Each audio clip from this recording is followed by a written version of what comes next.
Are you trying to make heads or tails of this real estate market? Welcome to the club. No, my name is Patrick Sukup. This is my monthly market update. Now we are in May 2025. We're going to be looking at April's data for sale, new listings, sold, days on market, all the good data. But we're also going to look at some kind of buyer demographics. Who are buying homes right now? Mostly just because I thought it was interesting. We're going to also look at comparing April 25 to 24, 23, and 22 to see how many homes are selling above list and at list price so that you can understand what type of negotiation power you might have as a seller or buyer if you are active in this market. Now, today is going to be specific about Fort Collins because, well, there was a fair amount of data that I really wanted to dive into. And we're actually going to dive into a specific neighborhood. My neighborhood is kind of a micro analysis of 12 homes that sold over the last month of here in Fort Collins. So it is important to know why and how homes are selling, because if you're active, I think that's important knowledge. Now, if you have any questions during this live, feel free to ask them. Would love to answer them here and live. But if you're watching this on rerun, leave the comments below and I'll get back to you as soon as I can. Now, I've got to be supporting my Rammies. I've got two. Well, actually, yeah, I guess one's still technically active because he gets possession of the home this weekend. They get possession of the home this weekend, excuse me. But also we've got another client that are both CU fans. So got to rep CSU Rams, go Rams. But we are going to dive right in, and I'm going to share my screen because I think you guys would want to see that. Let's start with the median sales price in Fort Collins of homes in the last, just one second. Present, share screen. There we go. Over the last month. So they are peaking, as you can kind of see, this just happens April, May. Each year, the home prices are going to come in. We're a very seasonal market in Northern Colorado, specifically Fort Collins. April, May, June, we're going to see some spikes just because of the buyer activity. But over the rolling 12-month average, we are still seeing a flatlining of prices since really late 2022 into 2023. So over the last 3 years, just relatively minimal increase in the market in general. I am going to show you this. I think this is probably the most interesting thing. And hopefully, let's see here. Let's escape this real quick. I want to give a little bit closer up. That should work. All right, here we go. So what I wanted to show here is, this is April 2022 versus April 23, 24, 25 of residential detached homes. Demand actually, in April of 2022, we had 4.48% in March, and the reason I did March interest rates is because ultimately these are closed sales in Fort Collins. It takes about 30 days to go through the contract, meaning they put an offer if they closed in April, probably sometime in March. So I wanted to look at what the interest rates were. And right here in March, April, May was really when interest rates started to spike. But you can see, talk about an absolute crusher of a seller's market. 71% of homes sold over list price in April of 2022, comparatively to only 26% of homes selling over list price. And then you even take that and combine it with homes that sold under list price of only 12.15%, comparatively to 42% of homes sold under list price. So it's a relatively balanced market. If you take homes sold at list price, average. Sorry, I had to fix that. If you look at this, we're looking at about 57% of homes sold at or above list price, but 42% selling under list price. So it's a relatively balanced market. Now, I do want to mention these home average sold at list price. Now, this is its final list price. So that is a little bit of a caveat, meaning that these could have had a price reduction prior to selling at its final list price. These ones that sold over more than likely did not have any type of price increase, because you can see the days on market, only 26, basically meaning as soon as they touched the market, they went under contract. But then if they were sold at 34 to 50, meaning that they very well could have had a price reduction prior to selling. So it's a very balanced market right now. Each neighborhood is extremely important to understand the dynamics of that neighborhood. How desirable is that? How is the home priced? Its quality of, its condition. But, right now it is definitely, there's a lot of demand that's happening right now. 195 homes comparatively to only 161 homes and 134 homes.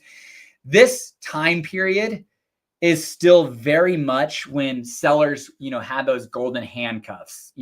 They were like, I am not selling my 4% mortgage or 3 or 2% mortgage and going into a 6.5% mortgage. So I'll wait. And then you get a little bit more people saying, well, okay, I'll sell. And now we've got more demand comparatively now in April of 2025 than April of 2022, if we're considering homes sold. And talk about, interest rates. They were increasing. I remember at the time, that's right when I bought my last, specific investment property was April of 2022, April or March. And I think it was March, because we closed our interest rate, our investment property at 4.75%, which is always about 0.5% to 0.75% higher than a homeowner. And I was not thrilled about it, but now looking back, I'm like, thank God I closed that deal. So I was trying to see if there were any, dynamics of like, okay, what price point was selling under? Well, on average, a little bit higher price point. So, your $1 million homes are always going to take, and that's the same across each one, the average being, bigger than the median, just because your $1 million homes are always going to be on the market a little bit longer, potentially going for under list price. So that pops that up a little bit. But, as far as our median goes, the only thing that I really saw is it is actually decreasing. So as you can see here, maybe the higher priced homes, we're getting some negotiation comparatively to the median price of the market. But now we're seeing that actually even drop. So even the median priced homes are selling at or under list price. Now, that doesn't mean that there aren't homes that are selling above list price. On average, if you're going to get a home under list price, it can be 2.96 to 2.98% under. And then here, again, over about 2 to 3%. Now, if you were in 2022, which we were very active with our clients in 2022, 9.44% on average above list price for closed homes in April and 8.99% on the median. Now, we actually just put a property under contract about 10 days or so ago, and it was in middle of Fort Collins. There was 19 offers on this home, and it went, more than 10% above list price. So, we were fortunate enough to get the deal done. And, it's going to be a property that we're going to own for a really long time. Because that was a question from the clients to me, like, hey, are we overpaying for this? I was like, what? I would have much rather got it for 360 to 375. We offered, 375, ended up getting it for 385. We're hopeful that we can close on this property. But the reality is this is a kind of a long-term investment. So 5, 7, 10 years. And if that is kind of the length of hold, then probably going to be just fine. But if there was a very short-term hold, it would not be nearly as exciting of a deal. But we were thrilled to purchase it. Again, under $400,000. It was an attached dwelling, and there was 19 offers on it. Another property had 4 offers on it, and then there are homes that are sitting. And actually, we got another listing in a great neighborhood under list price that was on the market for only a couple of weeks. So I think sellers are excited to work with capable buyers, even if it means going under list price a little bit. So I'll jump back to look at other data. Look at monthly new listings. This is just, again, sellers coming up. We're up 18% versus last year. Sellers are just excited to get, not excited maybe, but ready to get on the market. Days on market, specifically talking about demand, we're pretty low here, but we're up 8% versus 1 year ago. 37 days, basically meaning it's sitting on the market for a week, then going under contract. Under contract. This is demand. We're up 17%, and that's one thing I do want to show on. Let's see here. I bet you I can do this real quick. Yeah. Cool. I do want to show this is the demographic of a buyer in today's market. Okay, so we had 42% increase on mortgage refinances from 1 year ago. This is as of April 30th. Existing home sales dropped. This is nationally 5.9%, but pending home sales were up 6.1%. I thought this line from the National Association of Realtors economist Lawrence Yun, homebuyers are acutely sensitive to even minor fluctuations in mortgage rate. We are seeing even a slight drop, and I'm watching that 10-year Treasury like a hawk, and probably a little bit too closely, honestly, because it dropped to the low sixes, low fours, high threes, and then ticked back up to 4.5, 4.4s, and the 30-year, while isn't like, it's pretty directly correlated. I'll show you guys a cool visual here shortly to look at that. But what does a buyer look like? Well, let's see here. The median age of a home buyer increased to 56 years old. The median age of a person buying a home is 56 years old, comparatively to 49 last year. And the median age of a first-time home buyer is 38 years old. So most people aren't buying a home until they're 38 years old. I mean, talk about if you're now, right now, for like I showed over the last, the rolling 12-month average has been relatively flat. But let's just say, owning a home is historically one of the greatest wealth generators. And people are now having to wait, instead of starting at 29 to 30, well, they're waiting an extra 8 years. And you talk about a house that's $500,000 compounding at 5% annually, how much money that is in 8 years. And then you compound that, over retirement age. I know it's always interesting, people especially talk about with like retirement accounts. If you were to start to invest at 18 years old and you put $100 a month in, it's going to grow to $2.8 million by the time you're 60. But if you just wait till you're 32 years old and you put $100 in, it's going to grow to $1.2 million. So the power of these numbers and the time that home buyers are having to wait is pretty significant. But if you are selling a house, knowing that the median home age of a buyer right now is 56 years old, and preparing for that, preparing those conversations, they might be a little bit more interested in getting in the weeds, the details of the house comparatively to maybe some of the aesthetics. First-time home buyers only make up 24% of the market, meaning that the rest of the home buyers are second-time, third-time, fourth-time home buyers, and that's decreased significantly historically. Let's see here. Only 15% of buyers are buying a new home. 85% of buyers are buying in a previously existing home. If you have a home built in 1994, that's what typical buyers are wanting to buy. Home size. Detached single-family homes are always going to be the most desirable, followed by townhouses and row houses. 1,900 square feet is the typical size home that somebody purchased. 74% of buyers are financing their home, decreasing from 80%. So, I think it's kind of interesting as far as who are cash buyers, how you could expect that, the power behind a cash buyer. I've talked with some of my clients over the many years that we've been doing this, and generally speaking, we've kind of concluded that cash comparatively to financed, depending on the listing agent and the seller, get about a 5% discount.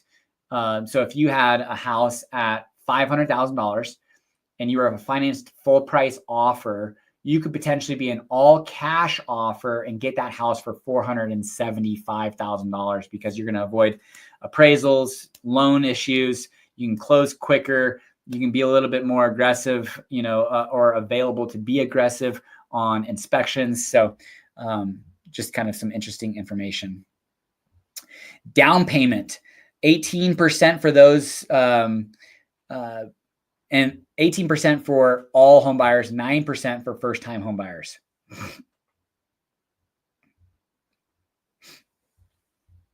The typical age of a home seller is 63, and married couples making up the vast majority. 10-year of a home, 10 years, and that's increased pretty significantly. And from 2000 to 2008, when people were only living in their house for 6 years. Well, I think there has been about a 3-year, not artificial, but 3-year baked in addition to the average 10-year, especially over the last 3 years, because I think the sticker shock of the interest rates, the affordability, acutely aware of mortgage and interest rates because of affordability. Here is in Larimer County, the median home price in Q4 2024, and the median home payment. This is your monthly mortgage, including principal taxes, principal, interest, taxes, and insurance. Okay. All right. That kind of gets out of the hard data. I do want to show you guys specifically interest rates.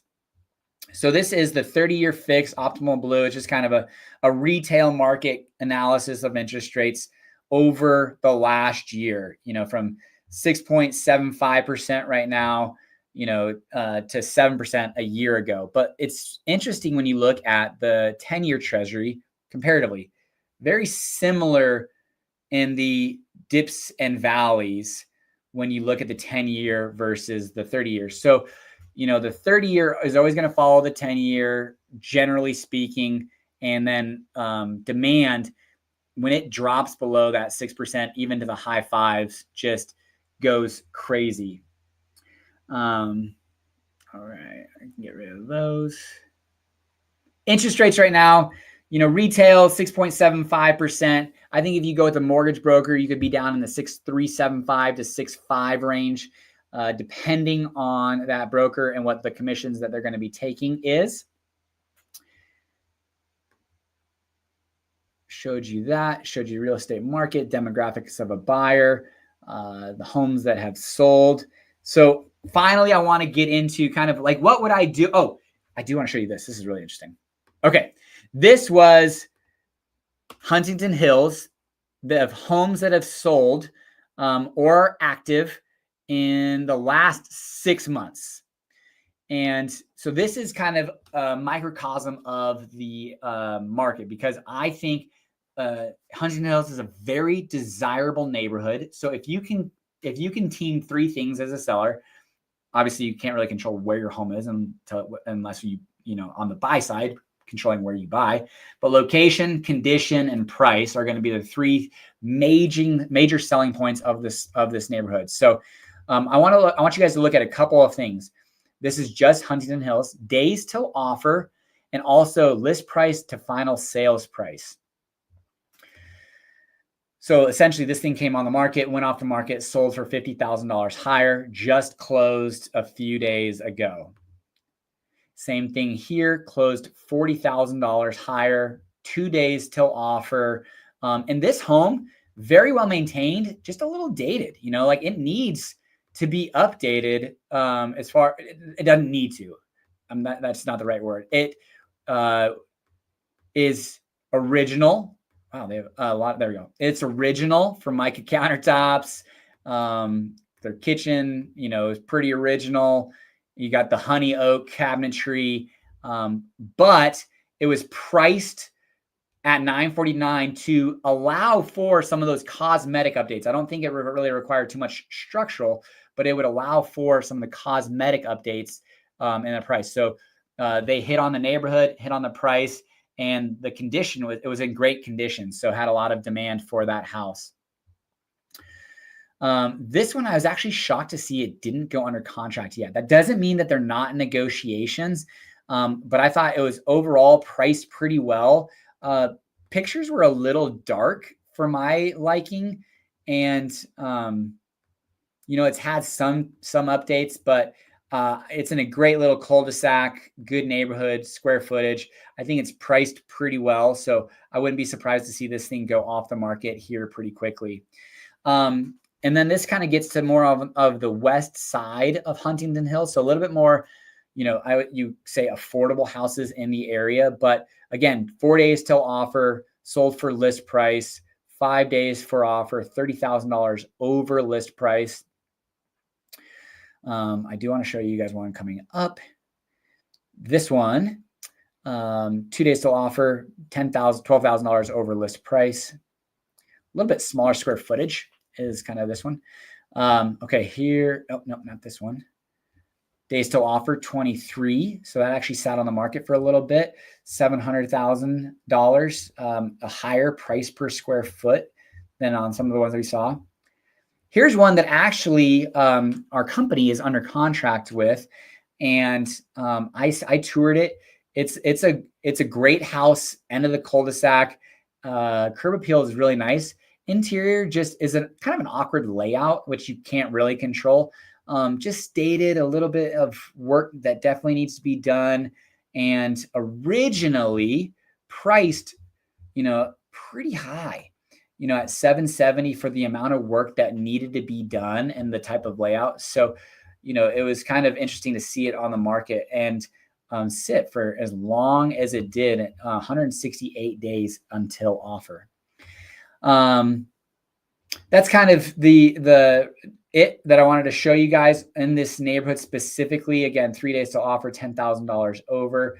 And then this one sat for 53 days, in good shape, just maybe a little bit dated more than anything. And it too had to do some price reductions from $550 to $539 until it went under contract. So, location's going to be very important, especially if you're a buyer and you're seeing that 42% of homes are going under list price. Then you walk into a neighborhood like Parkwood or Indian Hills or Miramont, where there's just not many homes for sale.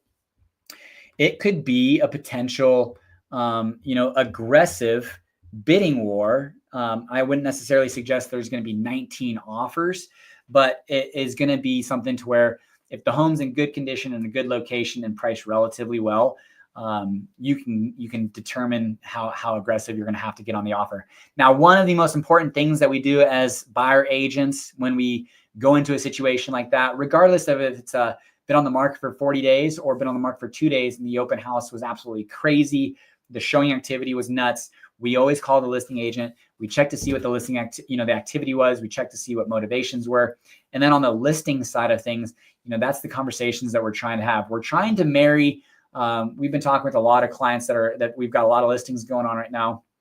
And we try to marry not having your house sit on the market forever, but not leaving money on the table. Because I think one of the things that's interesting on the homes that go under contract in 2 days is, I think that's great. I think obviously the homes that go over, it shows what it could sell for, and you're still putting it onto the market and seeing the eyes. But if that house that was listed for $949 and sold for $990 sat on the market for 2 weeks, maybe that person, or if they listed at $9 or $1 million, maybe that person that was on vacation could have came and saw it. So there's lots of different strategies. I don't necessarily say the ones that went under contract within 2 days were wrong by any means, but you're trying to marry time on the market and not leaving any money on the table. That's kind of the game we're playing as a seller, and taking the time to prep the home, getting it ready for sale, and then pricing it accordingly. And even then, you might not get it right. So that is our monthly market update. I'm going to stick around for a few questions if you have them. And otherwise, I want to give a shout out to my team doing a lot of good business. We had, I can kind of go story time a little bit. Izzy was dealing with a property that had leases on solar panels on the roof. I've actually a client that I closed today, was one that kind of gave me pause of when I was looking at solar panels. And I can say the intricacies and the change of the types of changes that could be from one solar plan to another solar plan, whether their solar panels are owned or leased and how they are financed. It can definitely get to be a lot. And also, we are pretty certain that the seller who was given these panels to be leased were kind of duped, because it was just crazy. It was a small house, and it was a $60,000 lease over the life of the lease. So now, granted, that takes into consideration financing and payments. It's kind of like one of those things. I would say it's kind of like when you buy a house and you look at your amortization table and you see that you're buying a house for $600,000, but over the life of the loan, you're going to pay $900,000 for the property, or $1 million because of the interest that you pay over those 30 years. So those are numbers that can quickly get high if you're financing deals. So I was super proud of Izzy to do that. We've got a listing on Wedby. We actually just started using Zillow Showcase.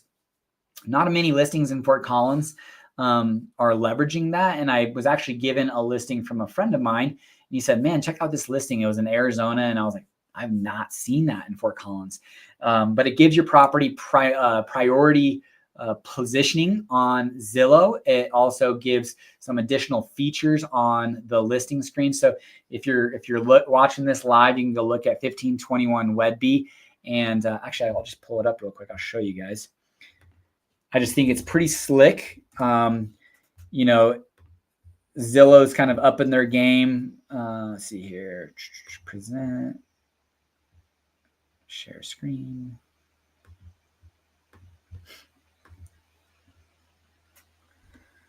There we go. So it kind of gives a moving panoramic of this property. You've got a little showcase right here. We did just do a pretty significant price cut on this home. I think it's probably one of the better values. It's 3,000 square feet with a detached garage with an above loft area that could be converted into an ADU, and on 0.26 acres. But, you've got floor plans that come with it. You've got little specific areas with 3D tours. And then the cool thing is it shows these little stars, and it gives it priority search results. So we're hopeful on the marketing. More eyeballs, the better. And we can't ever dictate the sale of this home, but ultimately, if we can get it in front of more people, that might help its opportunity to at least get seen, get an offer, and go from there. So excited to bring that to the market. There's only one other listing in Fort Collins that's using Zillow Showcase. And from there, I don't know if I want to share the story yet, but it's a good one. I will share it next month when the property closes, because I think it's actually supposed to close tomorrow. Zach was in the trenches, going to war, so to speak, with another agent, not in our market, working outside of the market. One thing that I love operating business in Northern Colorado, it's a generally small region, and reputation is extremely important. So how you conduct your business is extremely important, because, you don't know how many times you might be on the other side of the table with that person that's doing a deal, comparatively to Arizona, where I think there's like 35, or Phoenix, where there's like 35 or 40,000 realtors, where you're just probably never going to see the same realtors. So reputation amongst realtors probably doesn't matter nearly as much when you're only got like 2,000 to 3,000 agents. In Fort Collins, we all kind of know each other, but this agent's out of market. And I think Zach's done an absolutely tremendous job with this. He's a bulldog. He is an aggressive negotiator, proud of him. and Connor's got a couple listings. So, definitely excited about the team. Activity overall seems to be strong. It is not exciting to watch the news, which I've found myself watching over, more over the last couple of months, which, ultimately I need to know what's going on nationally, geopolitically to a certain level, but it's depressing to watch that. And all that being said, still really good activity. But that doesn't mean that all areas are, because we actually have a client that's down in Texas, and they're in the area that they're selling, homes just aren't selling. They're in their neighborhood of 40 or so homes, 8 are for sale, and they're all sitting.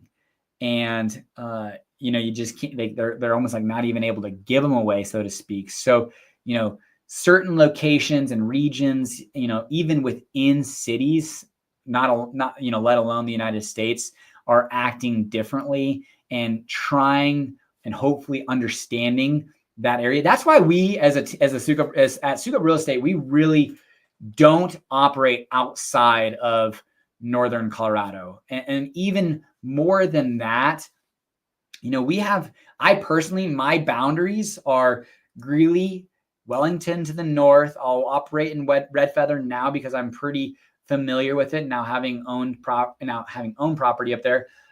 Estes south to Berthoud, Longmont, but really Berthoud is on our south border. That's kind of the region that I operate within. And the reason why is because I know those areas pretty darn well, and the activity, neighborhoods, schools, and comparatively to, going down to Colorado Springs or Denver, which I know because I've gone to games or the Air Force, facility, but otherwise I don't know shit from Shinola, for those areas. So knowing the specific area is extremely important. So obviously, that's a good question to ask, but, that is the ultimate, piece of advice I could give you is make sure that you're working with somebody who knows the area inside and out, whether you're a buyer or seller. Alrighty, I don't see any questions or comments. Appreciate you guys watching on a monthly basis. Izzy and Zach has got a good video coming out here about living in Loveland, Colorado. Great area. So stay tuned for that, but appreciate you guys watching, and until next time, take care.